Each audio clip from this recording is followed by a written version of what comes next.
बिस्मिल्लाहिर्रहमानिर्रहीम। शुरू अल्लाह के नाम से जो बड़ा मेहरबान और नहायत ही रहम फरमाने वाला है। साथियों, आज की हमारी ये वीडियो आपको कई तरीक़ों से काम आने वाली है।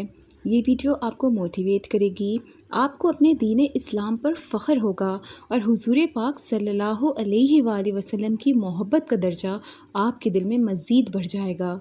तो आइए इस वीडियो को शुरू करते हैं, लेकिन इससे पहले एक बार हुज़ूर पाक की पाक ज़ात पर दुरूद शरीफ का नजराना ज़रूर पेश कीजिएगा। दोस्तों, एक दफ़ा का ज़िक्र है कि एक सहाबी नबी पाक सल्लल्लाहु अलैहि वसल्लम की खिदमत में हाज़िर हुए और आपसे कुछ इमदाद के तालिब हुए।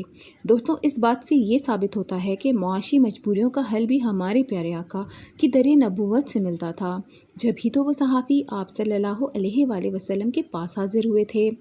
साथियों, आप सल्लल्लाहु अलैहि वसल्लम ने उन सहाबी की बात गौर से सुनकर उनसे दरियाफ़्त किया कि तुम्हारे पास कोई चीज़ है। सहाबी ने आप सल्लल्लाहु अलैहि वसल्लम से मुखातिब होकर कहा कि ए प्यारे नबी, मैं बहुत ही गरीब हूँ और मेरे पास सिवाय एक टाट के कुछ भी नहीं है। मैं जब सोता हूँ तो उस टाट के एक हिस्से को बिछा लेता हूँ और दूसरे हिस्से को ओढ़ लेता हूँ। इस टाट के सिवा मेरे पास एक प्याला भी है जिसमें मैं पानी पीता हूँ। साथियों, नबी पाक सल्लल्लाहु अलैहि वसल्लम ने सहाबी की ये बात सुनकर बोला कि ठीक है, तुम वो टाट और प्याला ले आओ। साथियों, यहाँ पर ये बात भी साबित होती है कि अगर किसी काम की बुनियाद रखने का वक्त आए तो उसमें जिस कदर हो सके अपना ज़ाती सरमाया ही लगाया जाए, ताकि वो कारोबार अच्छे तरीके से अपने ज़ाती सरमाए में फल फूल सके। आपका वो सरमाया कम क्यों ना हो, उसी सरमाए में ही आपकी तरक्की का राज छुपा है। बहरहाल साथियों, वो सहाबी अपना प्याला और टाट लेकर आप सल्लल्लाहु अलैहि वसल्लम की खिदमत में हाज़िर हुए। लेकिन साथियों, हैरत की बात तो ये थी कि हमारे प्यारे आका हुज़ूर पाक सल्लल्लाहु अलैहि वसल्लम उस टाट और प्याले को लेकर खुद ही खड़े हुए और उसकी नीलामी शुरू कर दी। दोस्तों, देखने वालों ने देखा और सुनने वालों ने सुना और दुनिया दंग रह गई। नबी करीम सल्लल्लाहु अलैहि वसल्लम ख़ुद उस प्याले को नीलाम कर रहे थे और पुकार रहे थे कि इसको कौन ख़रीदता है।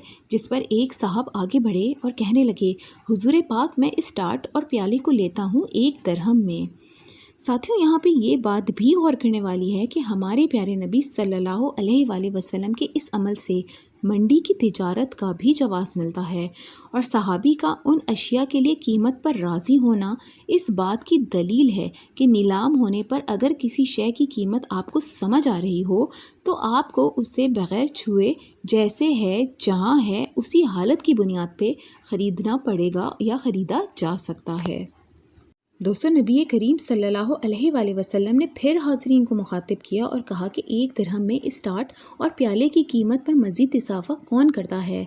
आप सल्लल्लाहु अलैहि वसल्लम ने लोगों को कीमत के इजाफ़े की तरफ मुतवज्जा किया। साथियों, बिला आखिर वो 2 दिरहम में बोली ख़त्म हुई। दोस्तों, यहाँ इस बात से ये भी ज़ाहिर होता है कि अगर आपको अपनी प्रोडक्ट की ज़्यादा कीमत मिल रही हो तो उसे मज़ीद इजाफ़े में फ़रोख्त करने में कोई हर्ज नहीं है।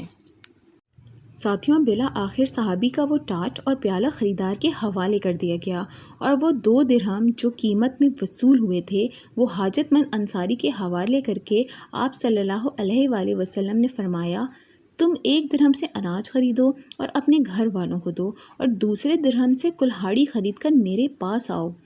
अब दोस्तों, यहाँ इस बात से ये भी साबित होता है कि आप सल्लल्लाहु अलैहि वसल्लम सरमाए की कमियत और तादाद के मुताबिक मशवरा दिया करते थे और इस मशवरे में भी इन्वेस्टर और इन्वेस्टमेंट को मद्देनज़र रखते हुए इन्वेस्टर की घरेलू और निजी ज़रूरियात को भी देखते थे।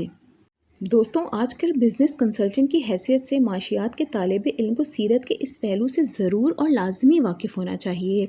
साथियों, हज़रत अनस रज़ी अल्लाह ताला अन्हो जो इस रिवायात के रावी हैं, फरमाते हैं कि जिस वक्त अंसारी सहाबी ने कुल्हाड़ी लाकर नबी करीम सल्लल्लाहु अलैहि वसल्लम को दी तो आप सल्लल्लाहु अलैहि वसल्लम ने अपने हाथ से इसमें दस्ता डाला। उससे साफ ज़ाहिर होता है कि नबी करीम बिज़नेस की बुनियाद रखने वाले भी हैं। दोस्तों, हुज़ूर पाक सल्लल्लाहु अलैहि वसल्लम ने उस अंसारी सहाबी से फरमाया कि इस कुल्हाड़ी को ले जाओ और लकड़ियाँ काट के लाओ और उन लकड़ियों को बेचो और फिर 15 दिनों के बाद मुझसे मिलना।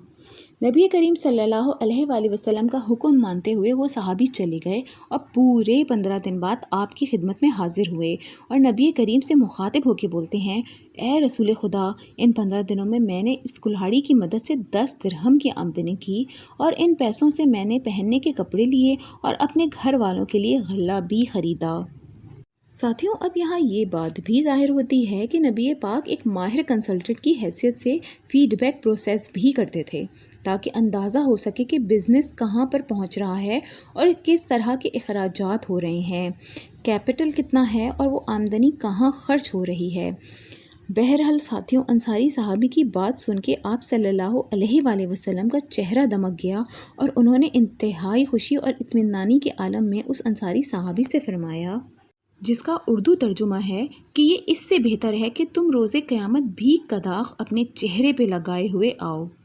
دوستوں، اب یہاں پر اس آخری بات سے یہ بھی ظاہر ہوتا ہے کہ آپ صلی اللہ علیہ وآلہ وسلم نے تجارتی عمل کی تعریف کی ہے کہ بنا رنگ و نسل اور ایکسکیوزز کے خرید و فروخت کرو، جو حاصل ہوا ہے اسے اپنے خرچ میں لاؤ۔ شرم اور جھجک کو ایک طرف رکھتے ہوئے چھوٹے سے چھوٹا بزنس بھی کرنا پڑے تو کرو اور میدان عمل میں کود پڑو، یہی کامیابی کی معراج ہے۔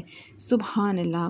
ساتھیوں، آپ صلی اللہ علیہ وآلہ وسلم کا ہر پہلو کتنا خوبصورت اور بہترین ہے۔